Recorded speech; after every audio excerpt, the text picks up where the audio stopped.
All right, I think we might be all set. And welcome to this week's edition of the Construction CPA's Coffee Cafe. I am the Construction CPA, Lisa. We are dropping the hammer on cash flow problems so you can build things that matter. Our topic this week is 7 reasons why a small business fails.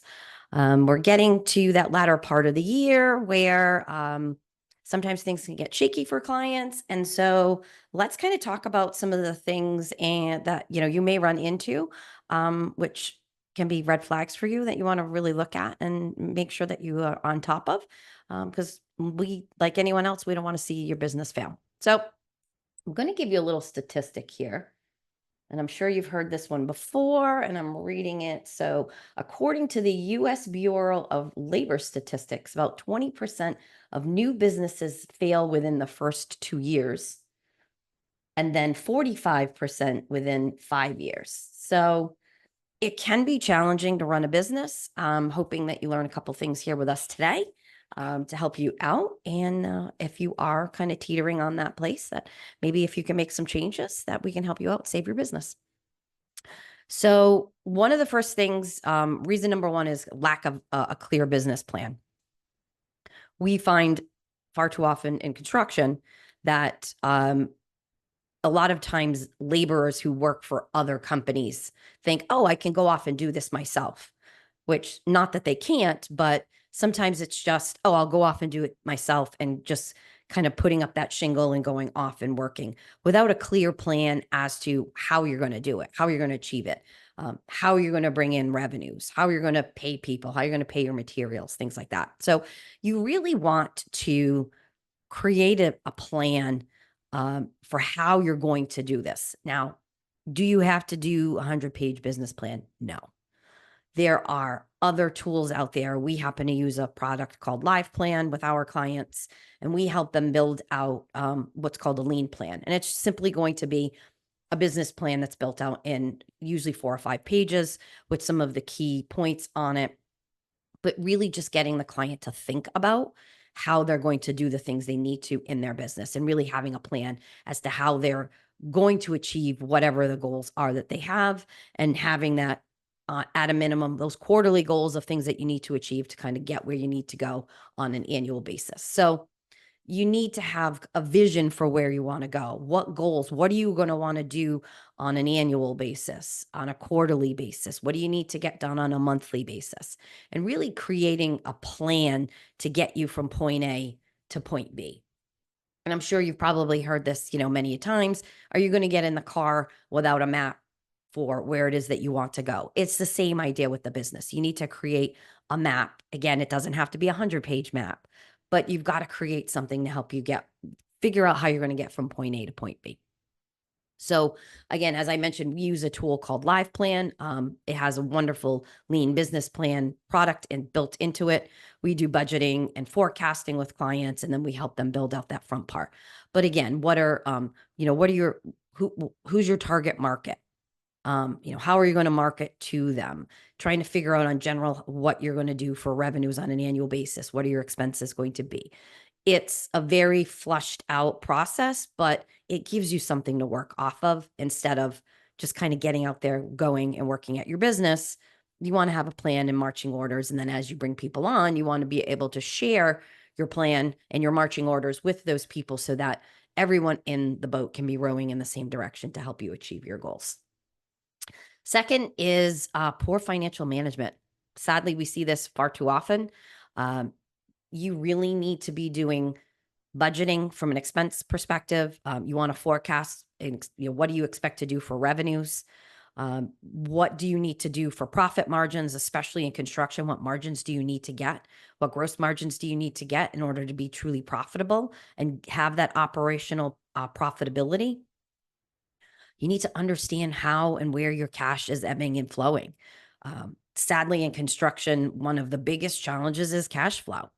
We hear way too often, but it's chronic and it's across the industry. It's not just our clients, it's the industry. It could be 90 or 120 days before you get your receivable invoices paid. But prior to that, your material vendor is going to want to be paid. If you're using subcontractors, they're going to want to be paid. If you're using your own team, they're getting paid on a weekly basis. So understanding where that cash is kind of ebbing and flowing, where you're going to have an abundance of it, where you need to hold on to it because later on at another time you're not going to have it. Those are the types of things that you really, from a construction standpoint, really need to get your hands around. It could be far worse in construction than some of the other industries where you might have a 30-day turnover time on an invoice. Unfortunately, it's chronic. I would love to find a way to solve that problem in construction. I think much of the pains in the construction industry would go away if the 90 and 120-day payment terms for invoices did go away and actually met a little bit closer to what your turnover time is on your materials, vendor expenses, or even on your subs. We could kind of get that gap a little bit tighter. We wouldn't see the cash flow challenges that we see in construction chronically across the industry. But unfortunately, it's part of doing business. So you need to understand kind of where those expenses are coming and going, where the revenue's coming in, and really understanding that. And so cash flow is actually key in construction. Cash flow is key in all businesses, but it really is the backbone of the construction industry. Like any other industry, you don't want to overspend. So you want to be very mindful of, not only just your gross margins on your projects, but what are your operational expenses? What are you spending on? Are there things that you can kind of tighten your belt on so that you can, in fact, improve overall operation efficiency, save some money, be more profitable, again, hold on to your cash, etc. We find a lot of times clients supplement their cash flow challenges with debt. While debt could be a tool, it can get hairy for clients, especially when you're going long periods. And if you don't really have a good grasp on your cash flow, if you are constantly going to that line of credit to save you, you will get to a point, sadly, where you will max out that line of credit and now you need to pay it back. So while debt can be a tool, you want to understand how that tool can supplement your cash flow in between kind of shortage periods. We see some clients just aren't doing their accounting and their bookkeeping. It becomes really hard to project cash, to do any kind of budgeting when you don't actually have any historical information to work off of. So you need to keep current. I will constantly be, on that pulpit, preaching, doing your accounting and bookkeeping. It is fundamental and foundational to your business. It's really hard to make any other business decisions if you're not maintaining good accounting, good records, good receivable records, good payable records, right? Who do you owe money to? Who owes you money, et cetera? And being able to go to that information quickly, pulling the reports that you want to understand, and then be able to make decisions quickly.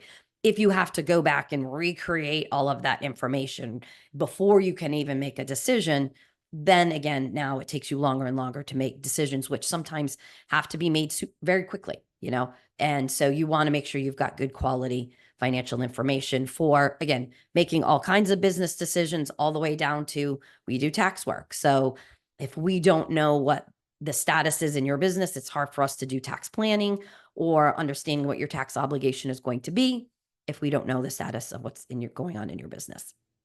So that's really important to maintain your financial information, however you maintain it. Again, we happen to use QuickBooks Online with most of our clients. That's what our base uses. There are a number of tools out there. That is not the only one. You just want to make sure that you are tracking it. And again, tracking it in an electronic format is a lot easier to maintain, as well as pull information from on a regular basis. Reason 3, inadequate market research, right? There may be a need for your product or your service, but do you really understand what the need in the marketplace is? So who is your target market? Do you have competition? We find in certain parts of the country, in certain types of construction, there's tons of competition. So again, what can you bring to the marketplace that someone else can't? So again, there are tons of construction companies. There are tons of general contractors, roofers, electricians, et cetera. So in many of these markets, they are saturated. So again, have you done your market research, right? How are you going to bring in leads? How are you going to qualify those leads so that you don't have sales individuals? And early on in your business, maybe that's you as the owner. As time goes on, maybe you're going to hire reps, that you're not chasing after leads that aren't qualified and don't convert into anything. So, again, understanding what your market, your area wants, doing some level of market research to understand if you truly have enough market share to actually be earn revenues, but then ultimately being profitable. So again, does your market want or have room for one more of what you have to offer? And then number 4, kind of following up on that, is poor market strategy, right? How are you going to go to market? What are you doing? Um, I happen to follow along in a lot of different social groups, and you see a lot of times, people are using different strategies, right? Are we using SEO? Are we using some sort of paid ads? Some people use paid ads. Some people don't use paid ads. You need to understand how that works in your industry. For example, we find with a lot of our clients, our GC type of clients, our general contractor clients, most of them or many of them are working off of just social SEO or Google reviews, which maintain that bring their social SEO up, where they're not having to necessarily use paid ads because they have a strategy, for example, getting Google reviews from every single one of the clients that they work with. So if you actually go to their Google page, they've got 40, 50, 60 reviews of all of the work that they've done over the years. And that may be all that they need when you get into sometimes the actual trades. For example, we work with a number of roofers.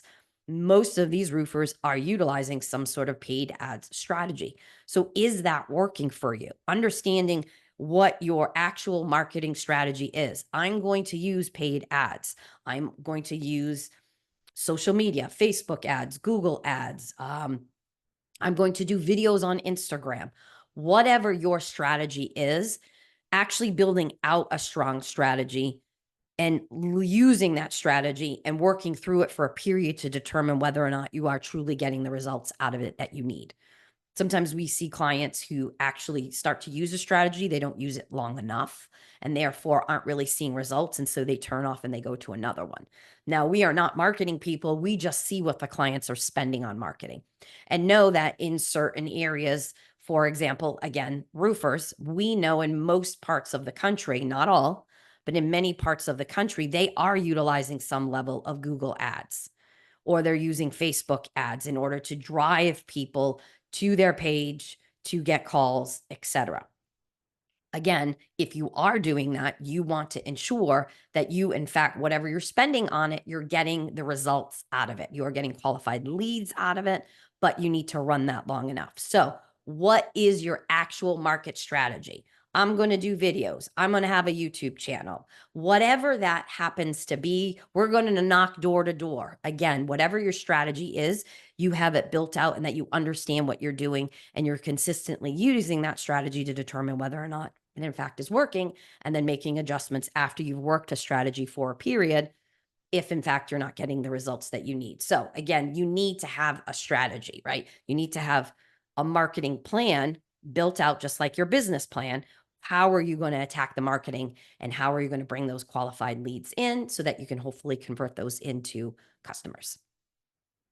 Next, number 5, many clients stick to one thing and they fail to make adjustments to what's happening in the market.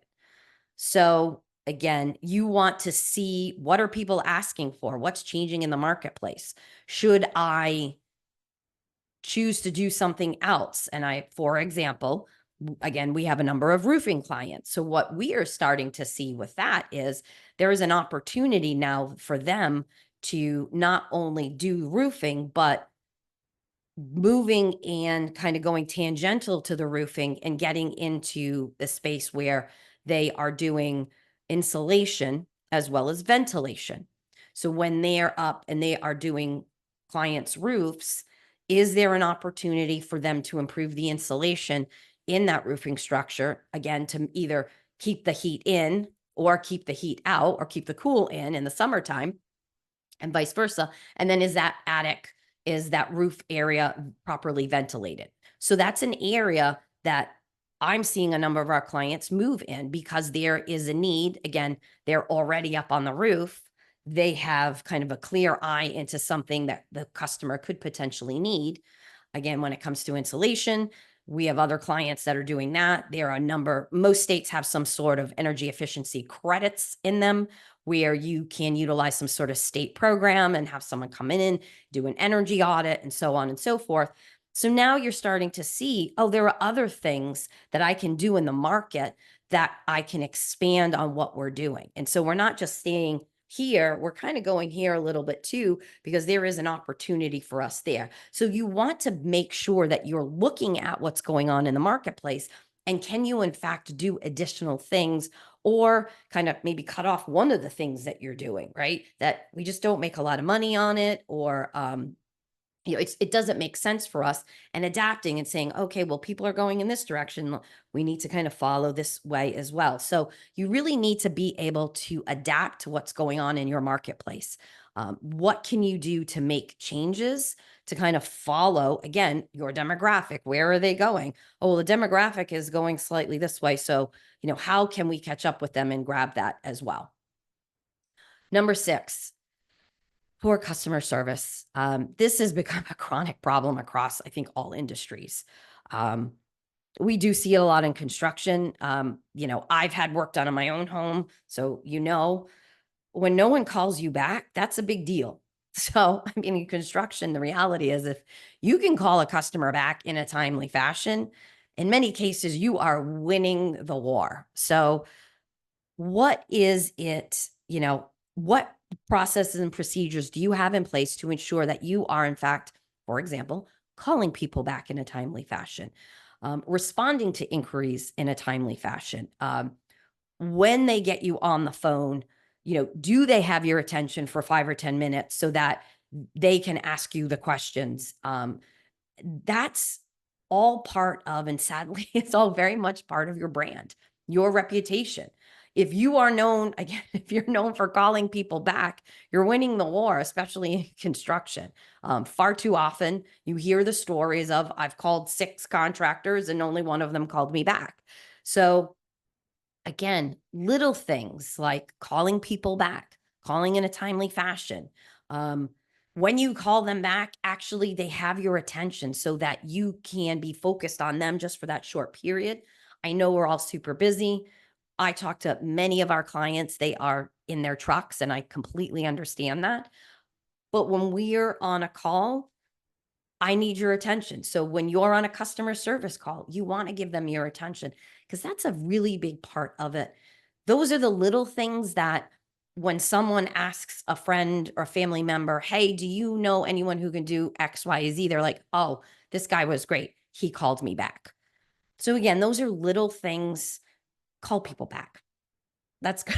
If you leave this video with nothing and you're in construction, please call clients back. That'll help you win the war. And the last one is a lack of leadership or management skills. I see it in our own industry. Many of us who come into the accounting space, we're technicians. We came out of another firm where we were doing accounting work for clients and forecasting, and we were doing tax returns. And while we are technicians, in some cases, we need to learn to be leaders and managers. And it's the same thing in construction. Many of our clients we see, they have been in construction for 20 and 25 years.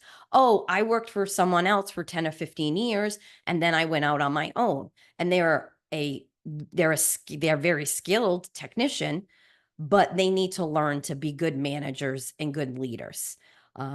Those are the things that you need to be a good leader and be able to make management decisions. And in some cases, make them quickly. And when you start to hire people, now you have to manage that team and manage the expectation of what it is they need to do for you. On the other side of it, being a good leader and a good manager is also managing the expectation with your customer of what you in fact can do. So being a good manager and being a good leader and being able to communicate what it is you want and you need is key. You need to have your team rowing the boat in the same direction you are, which requires you to communicate with them and get on the same page with them. And I know as I came up through a period where management didn't talk about what was going on in the business. No one ever really knew. And the reality was, if no one knows what's going on in the business and how we're doing things, and I'm not talking about little tiny, like all the intimate details of your business, but if a team doesn't understand generally what's going on, they're telling themselves stories about what's going on. So as a good leader, you need to be able to actually lead your team in rowing in the same direction and training them and teaching them to row. um, Allowing team to develop, that's a big thing too. You get into business, you're doing all the things, you start to bring people on. Being able to lead them and develop them and help them improve so that they can improve their skill set and therefore help you in your business. And in some cases, to be completely honest, the most flattering thing as a manager or a leader is for one of your team to move on and be able to take on that leadership or that management mantle after they've left you, because you have taught them some amazing skills on how to be a good leader and a good manager. So you have to be able to manage and lead your team, develop their skills, improve their skills so that, again, you need to be more efficient in your business. You need to be better at what you do. That in turn, leans into profitability and so on, retaining team, bringing team up in your business. Those are all things that you need to be able to do. We've all worked for the people. I know I did. That they weren't motivational. And I'm not talking about like, granola motivational. They just were not nice people. And we've all worked for people like that. And you get more out of your team when you're there and you're working with them and you're teaching them and you're truly leading them. So I personally had to work on, having and learning my own leadership and management skills as I brought on my business. So those are things that, as I see our clients growing, in some cases, those are things that they're having to do in their business. So maybe working with some type of business coach. We find in our case, our clients who are leaning on a business coach and really trying to build out that leadership and management skill. We find that working with them is actually wonderful, because now we are just another partner in their business. So, you know, people want to work for good leaders, and those that can help them build their skill set. They don't necessarily want to leave you, but again, teach them if they want to learn. So again, lack of leadership or management skills is really a reason why many businesses fail. So to recap, 7 reasons why a small business will fail. First is a lack of clear business planning. You have to have a business plan, a map, a roadmap of how you want to get from point A to point B. 2 is poor financial management. Again, you need to know what's going on from a financial standpoint in your business, not just the cash balance. What are you doing for revenues this month, this quarter, this year? What do you plan on doing? Do you think you're going to run out of cash in 6 weeks? You need to have a firm understanding of your financials. You don't have to be an accountant, but you have to have a firm understanding of your financials to have a profitable business. Number 3 is inadequate market research. People just don't understand what the marketplace wants. Number 4 is poor marketing strategy. You have no idea how you're going to get out in the market and get people to know who you are. So you need to build out, again, not just a business plan, but a marketing plan as to how you're going to get out there and get to where your customer base is and bring those revenues in the door. Number 5 is, again, failing to adapt to market changes. Are there things in your business you shouldn't be doing anymore? Right? It's not profitable to you, or people don't want it anymore? Or, is there something else that we can do that's slightly tangential to what we're doing now, which would just be an expansion of our service base? Not being able to see that can be a failure on your part, because now you're not offering what in fact your market truly wants. Number 6, poor customer service. Again, construction, call people back. And 7 is lack of leadership or management skills. Again, people want to work for good leaders and good managers. They will continue. Most people will go back, they'll go for bat for any great manager, but people typically don't leave jobs, they leave bad managers. So you really want to work on your management skills. As always, if you have any questions, please feel free, drop them in the chat. We'd love to hear back from you. It's great to see you here every week. We'd love to see you here again next week. You have a wonderful weekend, and we'll see you again next time.